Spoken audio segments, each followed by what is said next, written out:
Hi! It's Kelly. I'm here at I guess it's my favorite spot. It's where I live, my little patio. Today is Sunday, February something or other, like maybe the 24th or 25th, I think. I was looking at the calendar. And today's feature is my top 5 impressions of the Dominican Republic thus far. On this trip, this is my third time in the country. The first time I was here for 3 months. The second time I was here for about 2 weeks and some change. And this time it's been just over 3 weeks. But we're here to stay, to live for, I don't know, a while. See how it goes. Okay, so without further ado, let me break down for you what I've noticed thus far. And I do have some impressions from the first trip in particular that maybe I'll share later. But today is about what I've noticed on this trip so far. Number one, Dominican culture is loud. They are loud. That's not necessarily a bad thing because to me that means they're full of life. I have a viewer. Hello. I'm always excited when I see a viewer because otherwise I feel like I'm talking to myself. So loud culture, I don't mean to be insulting or offensive. If there's any Dominicans out there or Dominicans that you love, that's fantastic, right? I wouldn't keep coming back here if I didn't like it. But let's be real, people. They are loud. It is completely not unusual to walk down the street any given day, almost any time of day, and hear crazy loud music blaring out of giant speakers, like on a sidewalk, maybe like an auto parts store or whatever kind of like a mechanic shop. I've seen them there. And they're just playing loud ass music. I don't know why. Maybe they're trying to show you what great speakers you could have in your car. You will see some cars pass by you and like their music is thumping loud. I guess it's like a guy thing. I've only seen guys with that where they want you to know how much power they have in their speakers. Maybe it's that. Let's see, tomorrow, it's either tomorrow or Tuesday is Dominican Independence Day. So a lot of Dominicans are here. Obviously it's the DR, so they live here, but in this little beach town where we live, apparently it's like a vacation spot for some Dominicans who have money, right? There's the locals who live here. It's a very poor community, generally speaking. So those who are from here are laborers primarily. It's a tourist industry, so they do those kinds of jobs. But those who are coming, sorry, let me get rid of this text. Those who are coming here are basically coming to party. And like the pool's all quiet right now. You can see I don't know if you can hear, there's a little bit of music out there, but last evening, they were bumping their music quite loudly. Like they didn't care who else might have been trying to have a nap or just have some peace and quiet. It was not about that. They were here to party, and it was kind of funny. My son and I were laughing about it. So, I will say one more thing from the time when we were here before in 2016 in Santiago. My son and I would wake up every morning to the sound of this. It was like a pickup truck, a little bitty pickup truck with these huge speakers in the back. And we didn't know what they were saying because it was just muffled and really fast. It was like, that's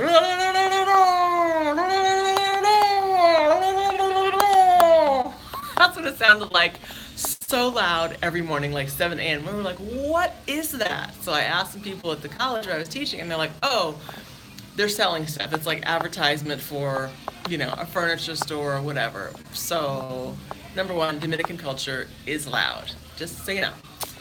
Number two, Dominican culture is also very laid back. They're easygoing people, tend to not really be in a hurry for the most part. And that's a lovely thing. It can be beautiful. Sorry, another text. It can be beautiful. There's an upside, there's a downside, like with most things. The upside, for example, where we're staying in this nice little residencia, I've been here for, as I said, 3 weeks. I have not paid a dime to these people. I have not paid them any money yet because it was a whole process to open a Dominican bank account. I had to have certain documents and, get a contract from the place that I was living. Even though I haven't paid them anything, I'm like, excuse me, but I need you to give me a contract saying I'm living here, and then a contract from my place of employment, and one thing after another, and then I need a letter of reference from someone I know in the country. It was just a whole thing. So that took a while. Finally got that done. I now have a DR bank account. And then I'm having to have money transferred from my U.S. account into my DR account. So I did that overnight last night. I'm waiting on, the process to occur. It's Sunday, as I said. So the company, it's actually a PayPal company, XOOM, called Zoom. they're doing it, and there's like a 1 to 4 day wait period. So eventually these people will get paid for me living here. But and it's a French man who runs it, but I think it's just Dominican culture because I don't think this would fly in France. But here they're like, okay, well, we know you're here, so just pay us when you can. It's amazing, right? So that's the upside of the laid back, easy culture. The downside is that if you're waiting on some service, you might just be waiting. You need to get yourself a rum drink or something comfortable to eat or take a little siesta because, like, today might mean next week. Seriously. You ask someone for some assistance, you'll get it. They intend to help you, but there's really no rush. And maybe because everyone's sort of living in the same standard and, oh, there's a leak, there's a bug, there's a whatever, something's not working properly. Leave your expectations at home, people, particularly U.S. people. I don't know about the rest of the world, but we in the U.S., like, for example, internet service, crappy internet service. I'm really happy to be live, by the way. Just quick sidebar, the reason I'm gone live on YouTube instead of like uploading or doing videos as I did in the past and then trying to upload them later is because they would never upload. The only way I can get stuff online now is to do it like this, to do it live. So yeah, you'll be waiting forever if you want someone to come and improve your internet service or whatever it is. I think a lot of it's built on relationships, and that might mean sitting and chatting with them for 30 minutes about their family and how's their son, and their daughter was sick and is she better, and how's your mother, and and then you can get to like, okay, can you come fix my toilet, please? Whatever. So there's that. That's number 2. Number 3, if you have not been here, when you come, if you choose to come to the Dominican Republic, please be prepared for the fact that there is a huge waste problem here. I'm talking about trash in the streets. They dump it. They just dump trash on the sidewalk. I'm from California. We don't do that. We are not living like that, right? Every other thing is recycling and composting, and then you split up your recycling. This is for plastic. This is for cardboard. This is for glass. None of that is happening here. Fortunately, there seems to be some type of effort around that. Finally, like, people are recognizing this is a problem. When I was here in 2016 teaching at the university, that was when the whole Zika outbreak was happening, and it's like, it might be a problem in the heat of the summer when you're dumping trash on the street and these mosquitoes are nesting and laying all these eggs and perpetuating the Zika problem. I had students who were like, okay, I can't come to class for the next few days because I got Zika. Professors were dropping off with Zika. I mean, wasn't fatal, but you feel like crap for a few days and you have like diarrhea, whatever. So big trash problem. People routinely throw plastic bottles like in the river or on the street or, everything. If you take out food from a restaurant, like a to-go box, whatever, it is absolutely going to be a styrofoam container. And when you're done with that, you will see people throw them on the street. It is blasphemous, but it happens all the time. For the rest of us, we just throw them away like in the regular trash. And I feel terrible about that, but there's no place else to dispose of it. So one of the things I'm doing is, in my teaching job, we're working with some kids who have signed up for our environmental class to educate them about this and like how long, by the way, it takes styrofoam to decompose or plastic or what are some alternatives to that kind of stuff. I've asked for donations. If anyone knows, by the way, of any U.S. companies, or I don't care where they're from, companies from anywhere in the world who would be willing to donate some compostable food containers, that would be fantastic. Also to donate some reusable like lunch containers, like water bottles. The expat kids who are here, mostly from European, wealthier countries, have those little, aluminum reusable water bottles. My son has one. But Dominican kids will if they bring water to school, they bring it in like a plastic bottle like you buy in the store, and then they throw it away. And they might bring another one the next day. And so there's not that sense of concern for the planet. My son was like, well, they don't care. And I was like, no, it's not that they don't care. They don't know. Which brings me to, is that my 4th point?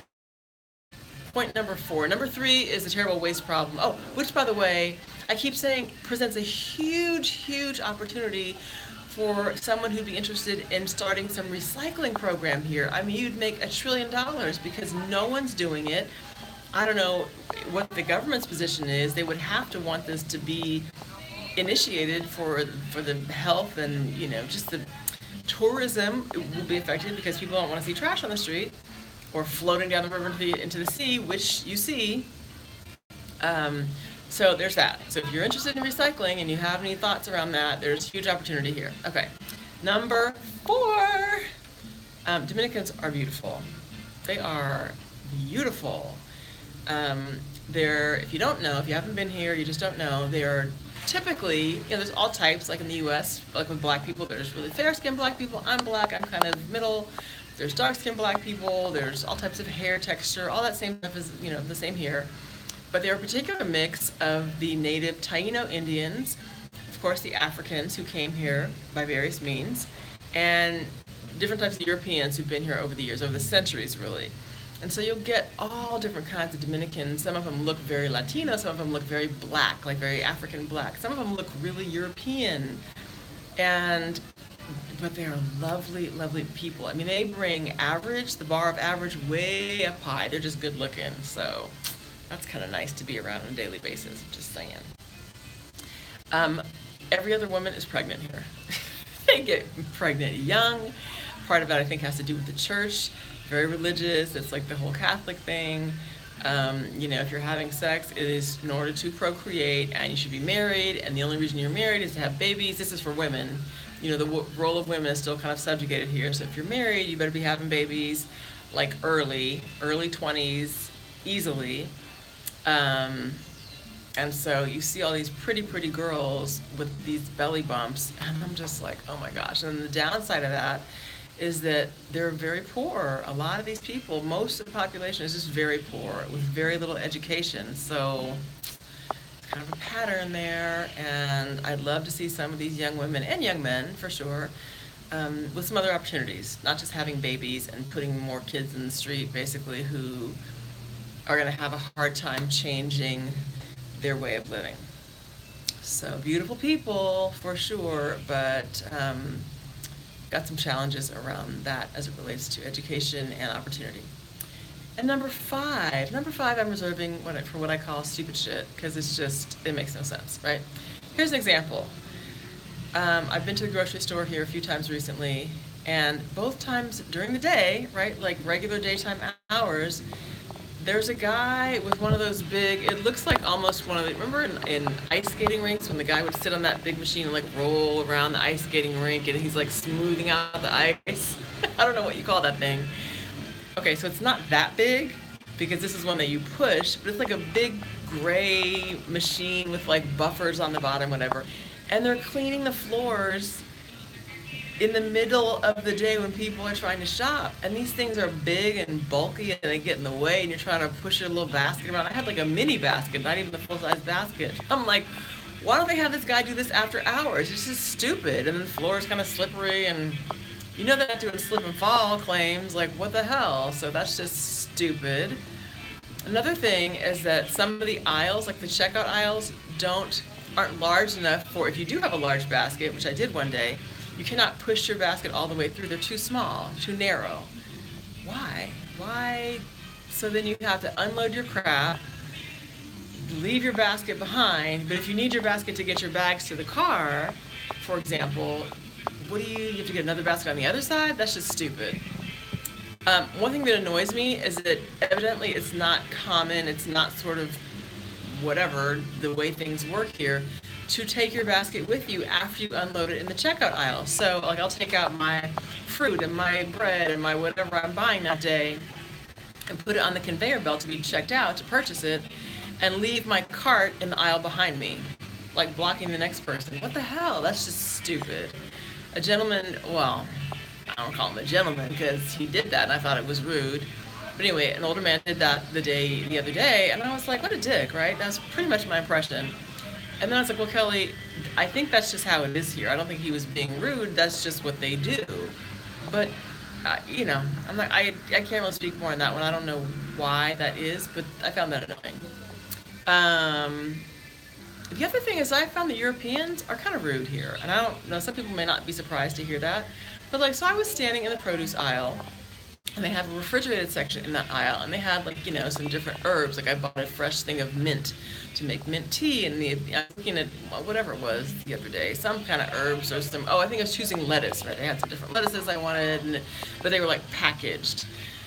So I was deciding what I wanted to get, and somebody came up just right in front of me and just, I mean, like close right in front of me, and just stopped and looked himself in the refrigerator. Said, it wasn't like, oh, excuse me, and quickly grabbed something and went away. No, no, no. He just stood there, also deciding what he wanted to get. No, like, excuse me, no acknowledgement of my existence, just rude. And I kind of think, I'm sorry if you guys are European out there, but I have to tell you like it is. I really do feel like a lot of Europeans, like a lot of white Americans, feel very, very entitled and very privileged to just behave any kind of way, particularly, well, I don't know, I can't speak for other white people because I'm not white, but around people of color, they just kind of bogart and think they just are going to have their way. And I just got to get over that.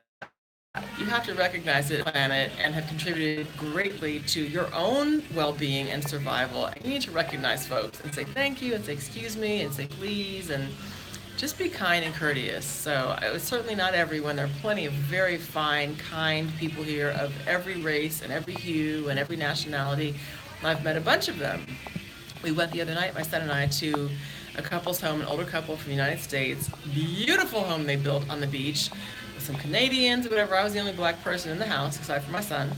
Had a great time, laughed and had wine, and was wonderful. So I don't mean to indict everybody, but I am going to call it like it is when I see it. And that means black people too. Like I said, Dominicans do stupid shit, and so do Americans and everybody else. So that's my top 5 for today. I hope you have a great Sunday. Can you hear the music? They're firing up. It was raining a little bit earlier. Now it's kind of drying out. So these Dominicans are about to party for their Independence Day just like we do at home. And I imagine the music will get louder and the talking will get louder. Like, we could hear very well people's conversations, like their intimate conversations last night. I'm like, why am I having to hear about this woman's mother? Hi, Boris! Are you my viewer? What's up? Okay, so this is the tail end of my video for today. As you can see, I'm in super chill attire. Because it's... Okay, well, I'm about to shut it down.